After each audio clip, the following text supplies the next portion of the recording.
When you sort of look at great cities around the world, you often find that they are not only defined by good urban plans and good architecture, but also often by the vibrancy of their public spaces. And for us, I think attaching importance to this area is just a very logical extension of the mission of the URA, which is to make Singapore a great city for live, work and play. So yes, we do pay a lot of attention to making good urban plans, to encouraging good architecture. But I think to fully achieve the mission that we have set up for ourselves, it is equally important that we attach importance to enhancing the quality of our public spaces and our streets. Here in Singapore, I think the importance of public spaces is even more pertinent because of the cosmopolitan and multiracial nature of our society. Public spaces is where people come together to interact, to build trust and to build comfort level. This is, I think, something that is very key in our effort to build a harmonious society and in achieving the objective of our nation building. Well, it's always very difficult to try to choose a favorite because I think every project is special in its own way. The Kranji Marshes that we completed early last year, that, for example, is a very special project. And I think it's special because of the collaborative approach that we took in engaging the Singapore Nature Society and the National Parks Board from the start to engage a project that is ecologically very, very sensitive. Because of the success of the partnership, I think we end up with a very successful project. I would think that in that project we end up with probably one of the best wetland nature parks that we have built in recent years in terms of both aesthetics and in terms of the quality of the biodiversity. There's a great contribution to our effort to enhance biodiversity in the city. So that project is special in that sense. The more recent ones, I would think that something that we have enjoyed doing a lot is the Car-Free Sunday. When we started on that project, the uncertainty was really how Singaporeans will react to a project like that, and I have to say that it has really succeeded beyond our expectation. It has succeeded not only in terms of attracting huge number of people, families to enjoy the place, but it has succeeded, I think, as a platform to attract people to come together to do things. So every edition of the Car-Free Sunday, now we see community groups, we see interest groups coming together to organize activities with us, and we know that they are there. Some are there to enjoy the place, but a lot of them are there because they like the message that behind Car-Free Sunday, and they are there to show their support. But for me personally, what's most enjoyable about Car-Free Sunday is just the fact that it's a happy event. If you're there on the ground to enjoy it, there is a certain ambience of community bonding, of cheerfulness, of camaraderie that I think make that event very special. And if you kind of extend that and say that if that's a kind of emotion that people come and experience in a car-free precinct, then there's hope that if we kind of continue to do things like that over time, it can, I think, help us to succeed in persuading people to bring about lifestyle changes to support our long-term goal to build a car-light society in Singapore. I think for us, this is then what make public space projects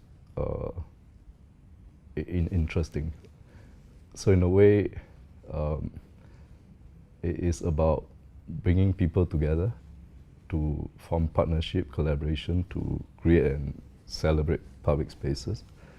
But because it involves people, often a large number of people, you are never always certain about outcome. So every project for us is an experimentation. There's always something to learn from every project. There's always something that you can learn to bring to the next project to make it better. Well, if you kind of do a quick search today, even on the internet, right, I think there's no lack of literature out there trying to describe and define what make public spaces work. But I think for me personally, I think a kind of universal quality that define public spaces is the fact that they connect with people. So there's always this special connection between places and people in places that work.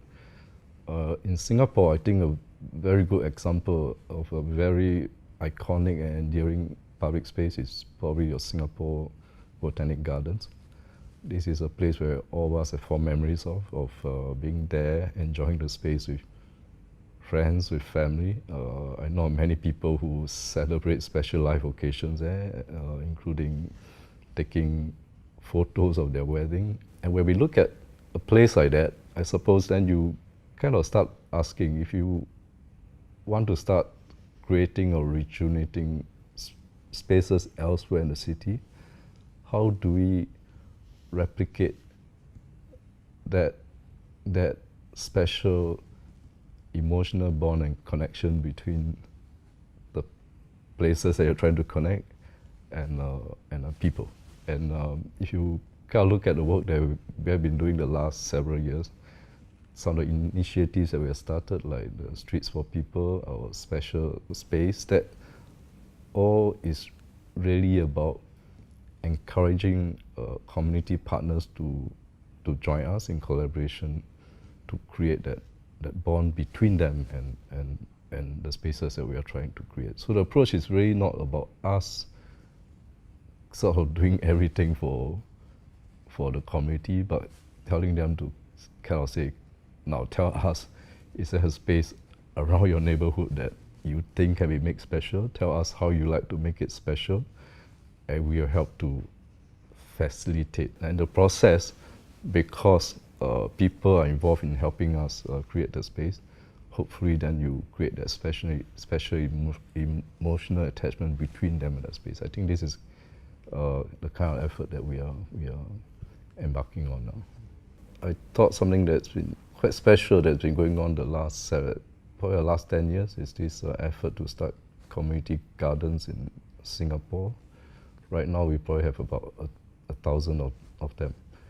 And if you sort of visit every community garden, then you sort of realize that it's more than just a community garden. There is actually a special small community of people that are there. Besides doing gardening, they are there, and often it's a good story of friendship, of people coming together to enjoy good times together and helping one another through hard times.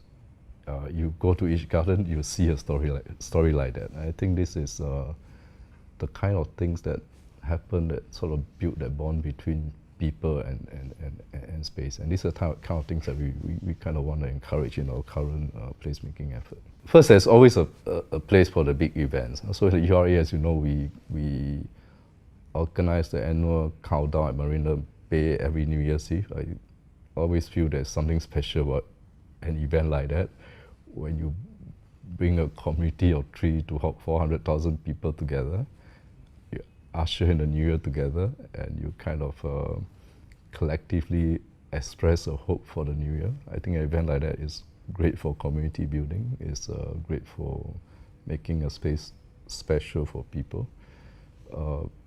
But at the same time, we know the city cannot be living on steroids. You can't be having an event like that every few weeks. At best, probably 1 or 2 a year. The rest of the time, I think the experience of a city is defined by your daily encounters at a more human level. And this is, I think, what we've been trying to do in our placemaking effort, is really to try to improve the quality of the daily encounter that you have. And I sort of was trying to explain earlier, we thought that the best approach in doing this is not about us going out there to do this thing ourselves, but it's really getting the community as a partner to do this together through several initiatives that we've started. Something that we kind of often hear in work like that is the people coming back to us and say, well, your rules are too restrictive. It's very hard to do this and that in our public spaces because there are kind of too many rules that get in the way. But when you kind of sit down with them and look at the rules together, we at the same time know that the rules are there for a purpose. So example will be, say, the use of void decks in the HDB estate, the public housing estate. Kicking a ball on the void deck is not often welcome. Why? Because you end up creating noise for the guys who are living on top. But when you start sort of drilling down and understand why the rules are there, in this case, is about people being concerned about noise. So the next question that you can logically ask is whether there are ways that we can work together, either to mitigate the noise or conducting such activities at times when, say, people are at work and not creating a nuisance to them. And when you start examining questions like that, then things that are not possible, maybe it can become possible, or it can become possible in another form. Work like that, I think, involves us being able to create platform for parties who come together to have dialogue, to understand one another's concern, and in the process, make something possible. I think this is really what placemaking is all about. It is not only about making a place vibrant and a bit more special, but I think the process, if you do it well, is fantastic for community building. Well, I think the trick is about probably finding alignment of interest to make things work. In our experience, as a rule of thumb, it does work in commercial building because there's every interest in a commercial building to have spaces around them to be vibrant. Is good for business. Here, a very good example will be probably this space called the Cube at Asia Square. This is a sheltered plaza that is built below two very successful commercial buildings, a sheltered plaza. And if you're there today, you see office workers coming down the space to chill, to enjoy other people's company, to network, to gossip, to maybe even do a bit of business transaction in the process. And there you see a very strong alignment of interest, and that's why a space like that works. You'll probably not work too well if you try to impose that on a private residential development where people are there because they want the privacy of a private residential development, and then trying to marry that space with a public space, I think that will not work. So in situations like that, we kind of believe that then public spaces should be best left in public hands, and we should be managing that ourselves. I think the trick is really to make them fun and interactive so that people can be coming together to kind of integrate, interact and integrate. And I can't think of better example than children playgrounds. These are important contributions in our very multiracial society. So when you have playgrounds, what you'll see is young people, young children coming at a very young age to play together, regardless of race, language and religion. And that's very important, that you kind of socialize children at an early age, so you build that comfort level and trust from the start, and you grow up accepting that this is the society that we work in and we work together. By extension of the same logic, then we try even to enhance that level of interaction at the adult level. Often it's not just about design or having amenity. Often this can be achieved through programming. I mentioned how the community garden worked earlier. The same model can be replicated through things like Tai Chi group, through brisk walking group. Today you see lots of that going on at the community level, and it's fantastic. Likewise, every Tai Chi group that you talk to, or every brisk walking group that I talk to, it's just not about people coming together to do activities together. Again, it's about stories of friendship, stories of people coming together to celebrate good times and overcoming adversity together. And I think that's the kind of things that we should continue happening, and we should continue to be doing more and more of them. So climate, as you know, here is always a challenge. But here in Singapore, we don't take the approach of just emulating things that we see elsewhere. We love the European square, but we know it doesn't work here. What you would see here is our own answer. Often is a chain of closely knitted smaller spaces that's found in between buildings, for example. In the process, we can be using shade either through buildings or landscaping to help us escape from the tropical sun. I think that's the approach that has worked very well for us, and this is an area that I think we have not done too badly in. Well, I think it's been very gratifying the last several years in the fact that we are seeing an increasing number of people coming forward to collaborate with us in creating and celebrating public spaces. And I would just want to conclude by saying that we would like to encourage more people to be involved in this area of community work. And my promise is there's a great reward waiting for you, and the reward is seeing people enjoying the spaces that you help to create.